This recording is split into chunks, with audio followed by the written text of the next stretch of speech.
Warahmatullahi wabarakatuh. Perkenalkan, nama saya Betty Sri Bakti dengan NIM C1C020055 dari Prodi Akuntansi. Pada video kali ini, saya akan menjelaskan materi tentang teknik pengambilan sampel. Pada kali ini dengan materi pertama, yaitu pengertian sampel. Sampel adalah jumlah pengamatan yang tidak bias yang diambil dari suatu populasi. Dalam istilah dasar, populasi adalah jumlah total individu, hewan, benda, pengamatan, dan lain-lain dari setiap subjek yang diberikan. Jadi, sampel dengan kata lain adalah bagian-bagian atau sebagian dari seluruh kelompok dan bertindak sebagai bagian dari populasi. Sampel digunakan dalam berbagai pengaturan di mana penelitian dilakukan. Para ilmuwan, pemasar, agen pemerintah, ekonom, dan kelompok penelitian adalah di antara mereka yang menggunakan sampel untuk studi dan pengukuran mereka. Masuk ke materi yang kedua. Alasan penelitian menggunakan sampel. Jadi berbagai pertimbangan dan pemikiran perlu untuk dilakukan agar pelaksanaan penelitian mudah dilaksanakan. Begitu juga dengan penggunaan sampel. Menurut Sugiarto, tahun 2001, digunakannya sampel dalam penelitian didasarkan pada berbagai pertimbangan berikut. Yang pertama, seringkali tak mungkin mengamati seluruh anggota populasi. Yang kedua, pengamatan terhadap seluruh anggota populasi dapat bersifat merusak. Yang ketiga, menghemat waktu, biaya, dan tenaga. Yang keempat, mampu membedakan informasi yang lebih menyeluruh dan mendalam secara komprehensif. Nah, ada beberapa keuntungan menggunakan sampling menurut Marzuki tahun 2001. Yang pertama, ada penghematan waktu dan biaya dan tenaga. Maksudnya penghematan waktu, biaya, dan tenaga. Biayanya lebih murah, waktunya lebih pendek, dan tenaga yang digunakan lebih sedikit. Dan yang kedua, dengan teknik sampling yang baik, mungkin akan memperoleh hasil yang lebih baik atau tepat daripada penelitian terhadap populasi, karena adanya tenaga-tenaga ahli dan juga ada penyelidikan dilakukan lebih teliti dan kesalahan yang mungkin diperbuat lebih sedikit. Masuk ke materi selanjutnya, yaitu petunjuk-petunjuk pengambilan sampel. Petunjuk-petunjuk untuk pengambilan sampel ini ada daerah generalisasi. Yang penting di sini adalah menentukan dahulu luas populasinya sebagai daerah generalisasi. Selanjutnya, barulah kita menentukan sampelnya sebagai daerah penelitiannya. Dalam sampling itu yang penting adalah jika yang diselidiki hanya satu kelas saja, jangan diperluas sehingga kelas lainnya, apalagi menyimpulkan untuk universitas lainnya. Yang kedua, ada pengesahan sifat-sifat populasi dan ketegasan batas-batasnya.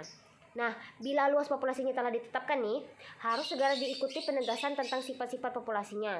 Penegasan ini sangat penting bila menginginkan adanya validitas dan reliabilitas bagi penelitiannya. Oleh sebab itu, haruslah ditentukan terlebih dahulu luas dan sifat-sifat populasi yang memberikan batas-batas yang tegas, kemudian menetapkan sampelnya. Jangan terjadi kebalikannya, yaitu menetapkan populasinya yang terlebih dahulu, baru kemudian sampelnya. Masuk ke yang ketiga, yaitu sumber-sumber informasi tentang populasi.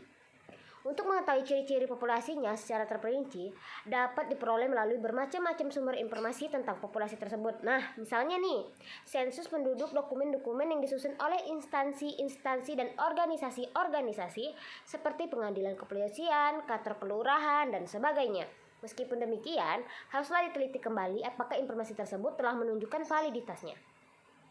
Masuk ke materi selanjutnya, yaitu menetapkan besar kecilnya sampel. Tapi dalam mengenai beberapa besar kecilnya sampel ini, yang harus diambil adalah sebuah penelitian. Nah, memang tidak ada ketentuan yang pasti untuk menetapkan besar dan kecilnya sampel ini. Nah, jadi lanjut ke materi selanjutnya, menetapkan teknik sampling. Dalam masalah sampel ada juga yang disebut based sample, yaitu sampel yang tidak mewakili populasi atau disebut juga sampel yang menyeleweng. Dari titik pengambilan sampel yang menyeleweng disebut based sampling.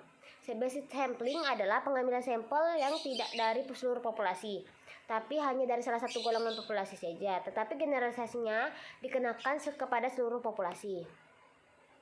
Masuk ke materi yang terakhir, yaitu teknik yang digunakan dalam pengambilan sampel. Nah, macam teknik pengambilan sampel ini ada probability sampling dan non-probability sampling. Nah, kita masuk ke probability sampling terlebih dahulu ya. Nah, maksud probability sampling ini yaitu merupakan jenis dalam teknik pengambilan sampel yang melakukan pengambilan sampelnya dengan random atau acak. Metode ini memberikan seluruh anggota populasi kemungkinan atau kesempatan yang sama untuk menjadi sampel yang terpilih. Dalam probability sampling ini terbagi ada beberapa bagian lagi. Yang pertama, pengambilan sampel acak sederhana, yaitu melakukan pengambilan sampel secara acak melalui cara yang sederhana seperti pengundian dan menggunakan pendekatan bilangan acak. Yang kedua, ada pengambilan sampel acak sistematis, yaitu pengambilan ini teknik ini menetapkan sampel awal secara acak, kemudian sampel selanjutnya dipilih secara sistematis berdasarkan pola tertentu. Terus lanjut ke yang ketiga, pengambilan sampel acak berstrata. Maksudnya yaitu melakukan penentuan sampel penelitian dengan menetapkan pengelompokan anggota populasi dalam kelompok-kelompok tingkatan tertentu seperti tingkat tinggi, sedang, dan rendah. Yang keempat, pengambilan sampel acak berdasarkan area atau wilayah.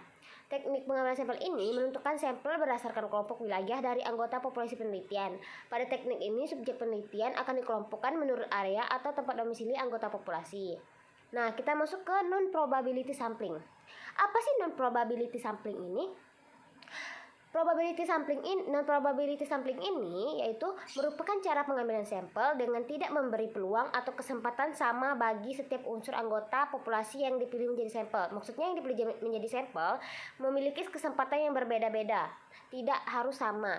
Nah, non-probability sampling ini terbagi menjadi beberapa bagian lagi.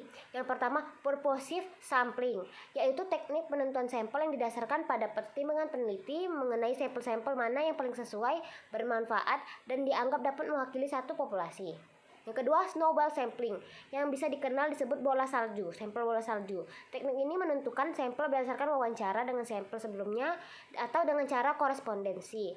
Yang ketiga, ada accidental sampling. Maksudnya ini menentukan sampel secara tidak sengaja, yaitu peneliti akan mengambil sampel pada orang-orang yang kebetulan ditemuinya pada saat itu.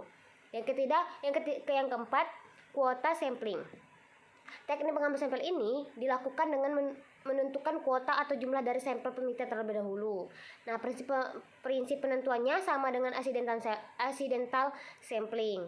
Tetapi peneliti menetapkan terlebih dahulu jumlah sampel yang akan diperlukan. Nah, sekian dari penjelasan saya.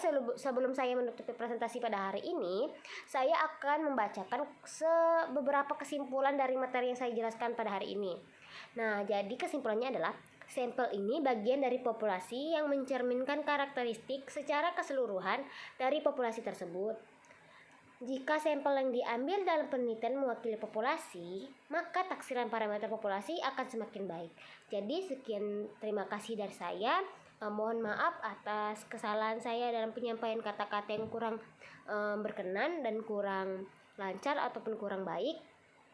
Saya akhiri. Wassalamualaikum warahmatullahi wabarakatuh. Sampai jumpa, sampai ketemu lagi. Bye-bye.